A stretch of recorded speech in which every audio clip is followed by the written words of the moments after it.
Assalamualaikum warahmatullahi wabarakatuh. Perkenalkan, nama saya Ayu Merli Wahyuni, NIM 2221111011105. Di sini saya akan memaparkan hasil resum saya terkait kuliah tamu farmasi industri. Langsung saja,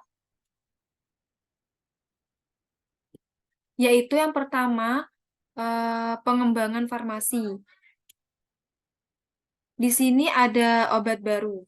Obat baru itu merupakan zat aktif yang baru, kemudian kombinasi baru, artinya itu zat aktif lama namun dikombinasi menjadi fixed dose combination. Kemudian bentuk sediaan baru, jadi ini akan berpengaruh nantinya terhadap rute pemberian yang baru, kemudian cara pelepasan baru, contohnya seperti sediaan lepas lambat, kemudian potensi baru, atau adanya indikasi yang baru. Kemudian rute pemberian baru. Namun, pada pengembangan obat baru ini memiliki kelemahan, yaitu resiko kegagalan yang tinggi, biaya yang tinggi, pengujian fase 4, contohnya itu efek samping obat revekoxib pada jantung, kemudian waktu penelitiannya itu sangat panjang, yaitu membutuhkan waktu sekitar 20 tahun. Kemudian selanjutnya, obat generik. Obat generik ini merupakan pengembangan produk MITU atau meniru inovator atau meniru obat yang sudah ada.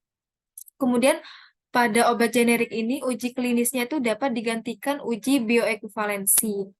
Formula yang dihasilkan itu dapat ekuivalen dengan produk inovator.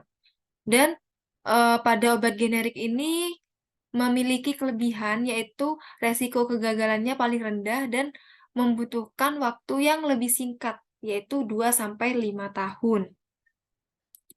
Kemudian selanjutnya yaitu terkait proses pengembangan obat baru.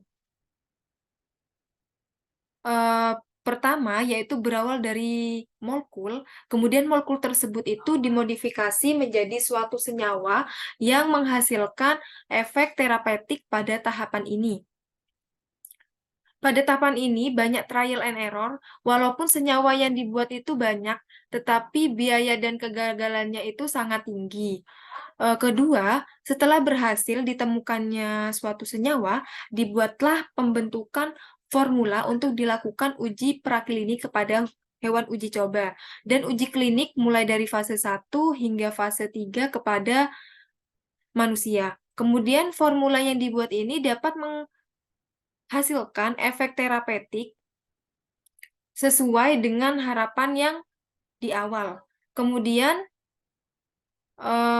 sediaan obat yang dapat diregistrasikan ke BPOM atau sudah mendapat nomor izin edar. Nah, selama launching ini di pasaran tetap melakukan uji klinik fase 4 yang dikenal dengan sebutan pharmacovigilance untuk melengkapi data-data seperti toksisitas. Kemudian selanjutnya yaitu terkait alur pengembangan farmasi. Di sini pada yang pertama terkait usulan dari BND atau Business and Development and Marketing, di mana melakukan survei pasar dan forecasting yaitu dengan membaca tren dan kebutuhan pasar.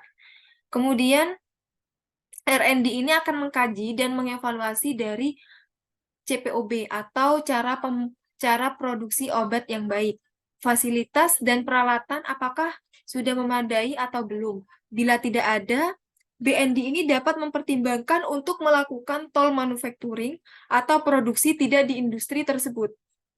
Kemudian patennya menggunakan bahan apa yang bisa digunakan, kapan bisa di-launching, kemudian bila di-launching sebelum masa paten habis. Nah, industri yang memproduksi ini dapat dituntut oleh industri yang memiliki hak paten.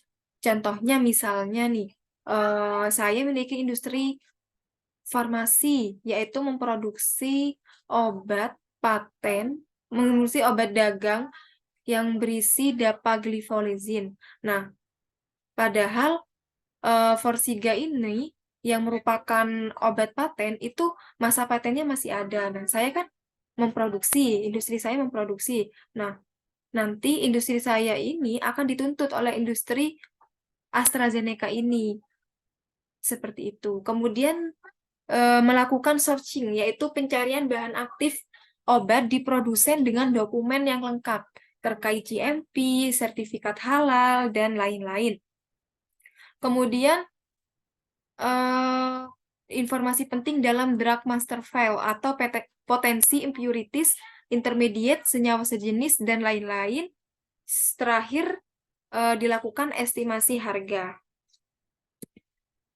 Selanjutnya yaitu persiapan dan pengembangan oleh R&D. Nah, yang pertama yang dilakukan yaitu studi praformulasi.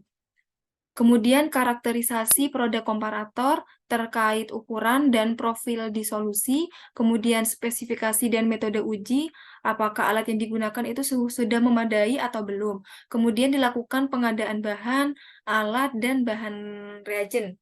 Kemudian disiapkan formula, kemudian prosesnya yaitu terkait peningkatan skala atau scale up, analisis kemasan, atau terkait material yang berkaitan dengan stabilitas dan menjaga mutu produk.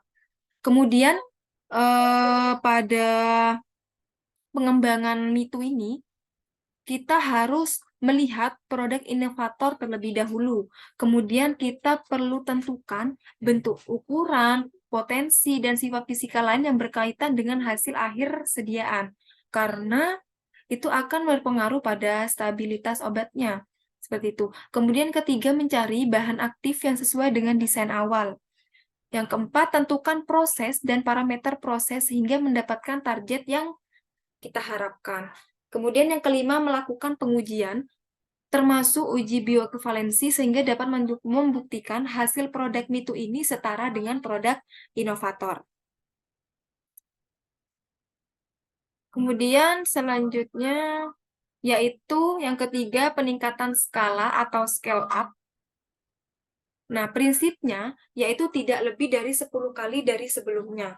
Jadi di sini skala itu ada 3, ada skala kecil, yaitu pada rentang 1000 sampai 10.000, di mana pada skala ini analisis tentatif belum divalidasi menyeluruh, hanya validasi sebagian saja, sehingga dapat mengkarakterisasi obat inovator sebagai pedoman untuk ditiru atau termasuk profil disolusinya. Kemudian melakukan optimasi formula dan proses yang memenuhi target yang prospektif. Kemudian yang kedua ada skala menengah atau skala laboratorium. Jadi di sini itu pada rentang 10.000 sampai 25.000. Jadi dilakukan uji stabilitas parsial atau sebagian atau dipercepat. Nah, di sini melihat apakah potensi formulanya ini oke. Apabila oke, itu akan naik ke skala berikutnya. Kemudian dilakukan validasi metode analisis. Jadi dilakukan validasi ini untuk mengetahui, untuk menjamin bahwa metode yang kita gunakan ini dapat dipercaya. Kemudian dilakukan pembersihan, apakah menjadi marker pada tahap pembersihan mesin, sehingga perlu dilakukan validasi pembersihan. Kemudian evaluasi bahan kemas. Evaluasi bahan kemas di sini, hasil dari uji stabilitas dipercepat tadi itu, kira-kira bahan kemas mana yang kompatibel untuk sediaan tersebut. Terus yang ketiga itu ada skala pilot atau skala produksi. Jadi, ada satu formula yang terpilih.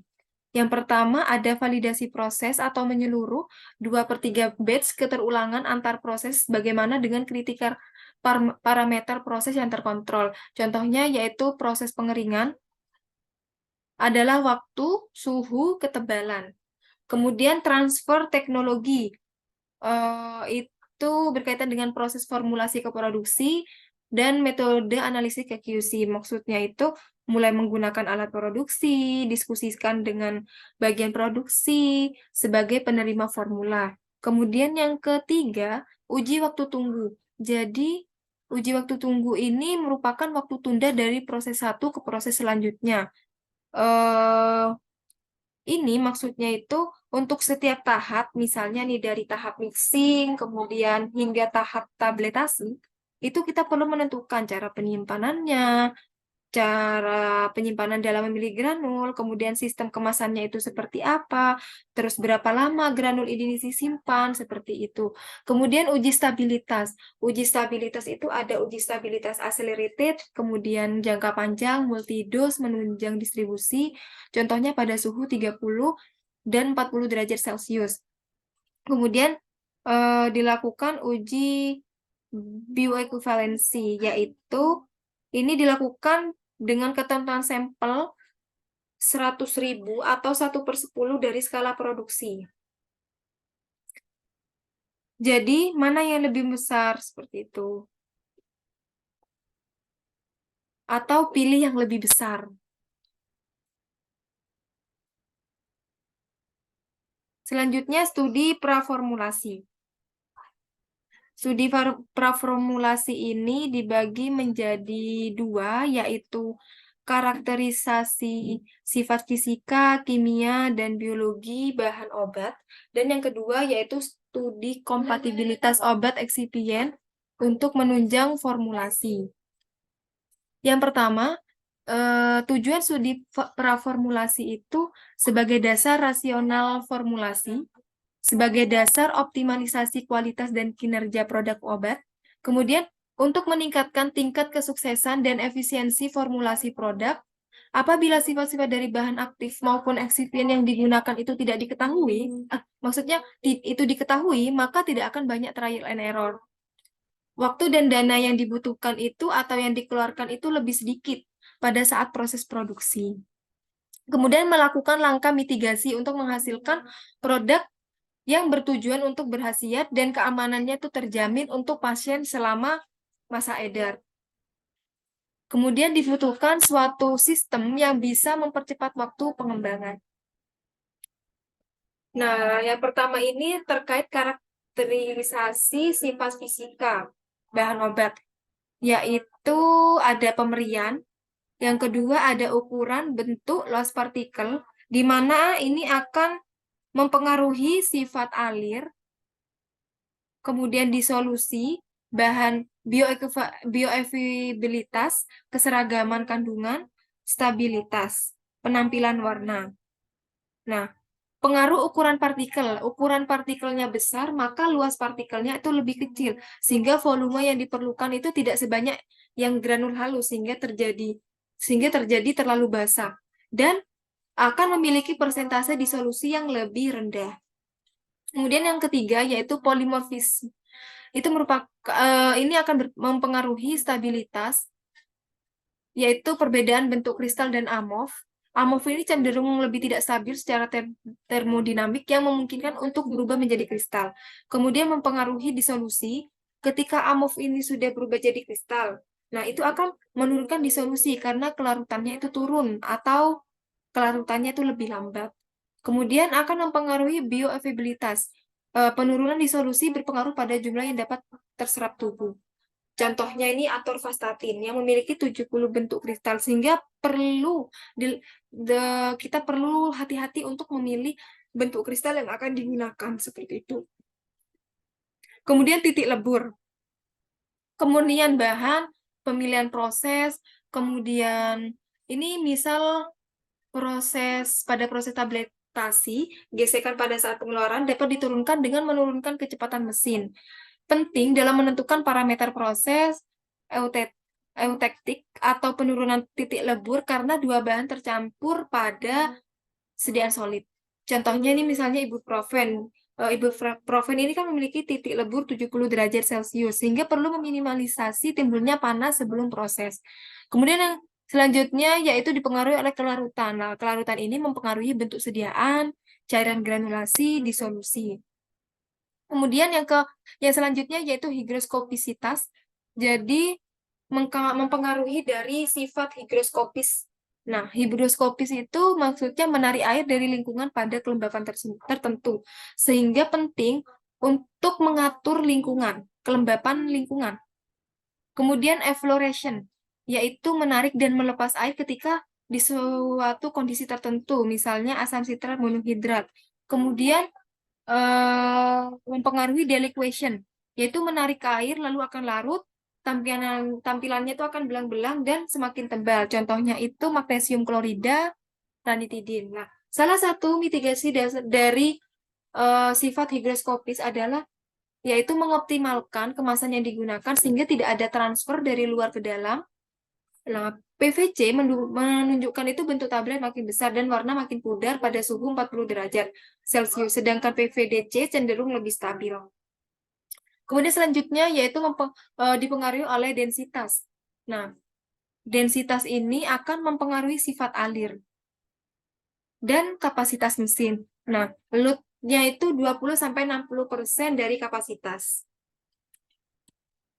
Selanjutnya, yaitu karakterisasi sifat kimia bahan obat. Yang pertama dipengaruhi oleh struktur dan gugus fungsi. Jadi ini akan mempengaruhi prediksi sifat kelarutannya, permeabilitasnya, kerentanan stabilitasnya. Kemudian kedua ada pKa. pKa ini kemampuan senyawa melepas proton dalam kondisi seimbang.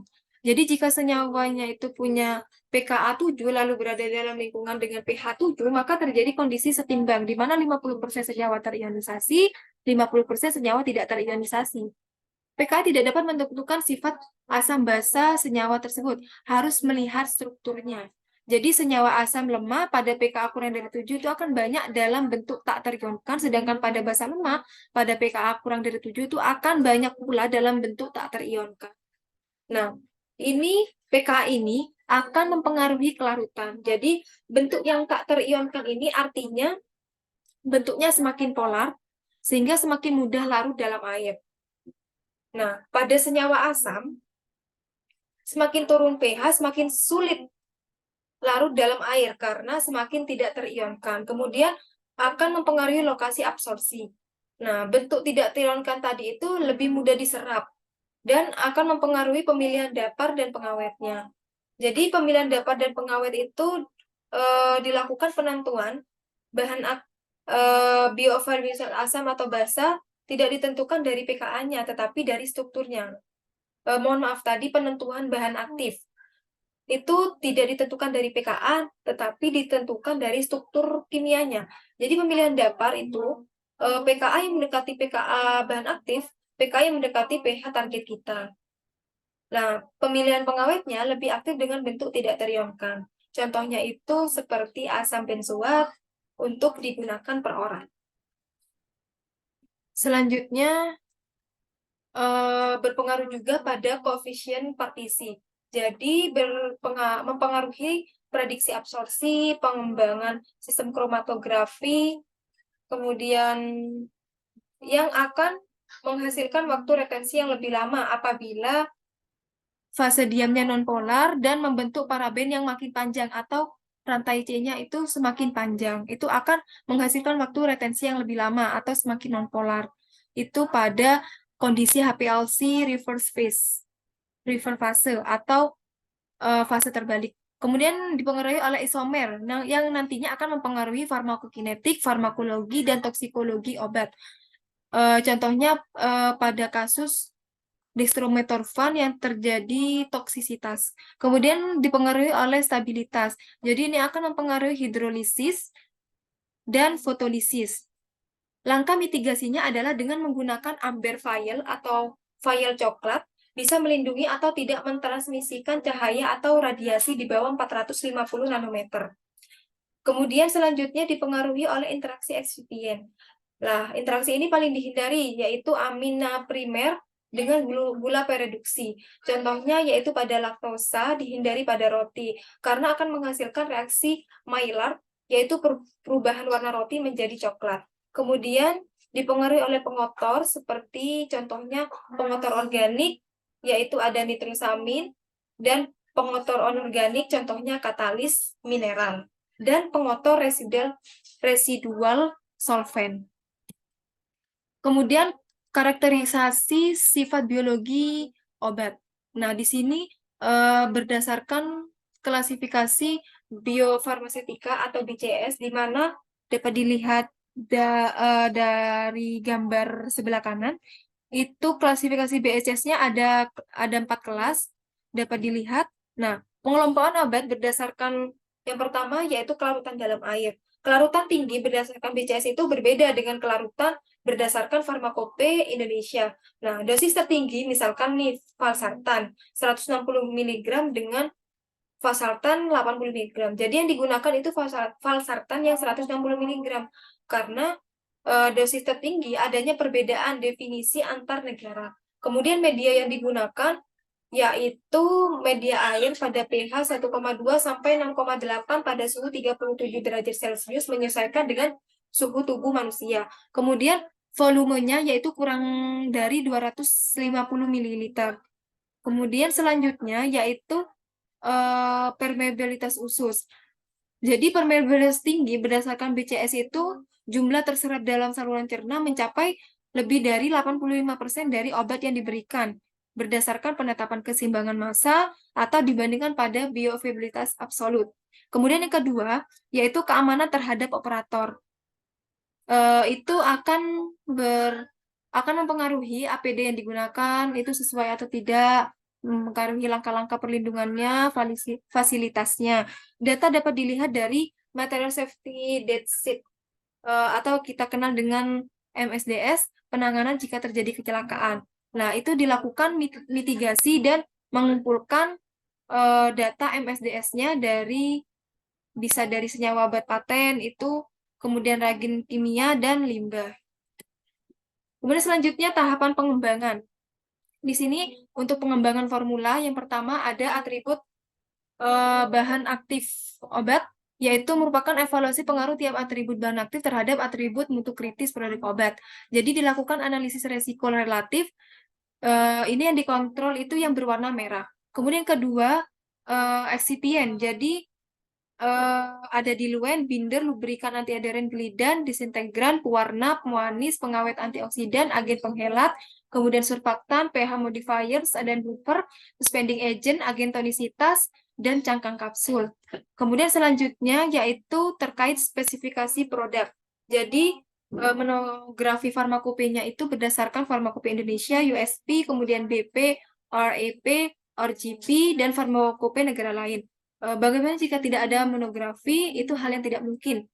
Ini tercantum pada Undang-Undang Nomor 36 Tahun 2009 tentang Kesehatan, Pasal 105 Ayat 1, di mana sediaan farmasi yang berupa obat dan bahan baku obat itu harus memenuhi syarat Farmakope Indonesia atau buku standar lainnya atau Farmakope negara lain. Namun, BPOM itu tidak menyatakan secara hierarki urutannya, setelah jika produk tidak terdapat pada Farmakope Indonesia. Namun, BPOM ada kecenderungan memilih regulasi Farmakope yang lebih ketat.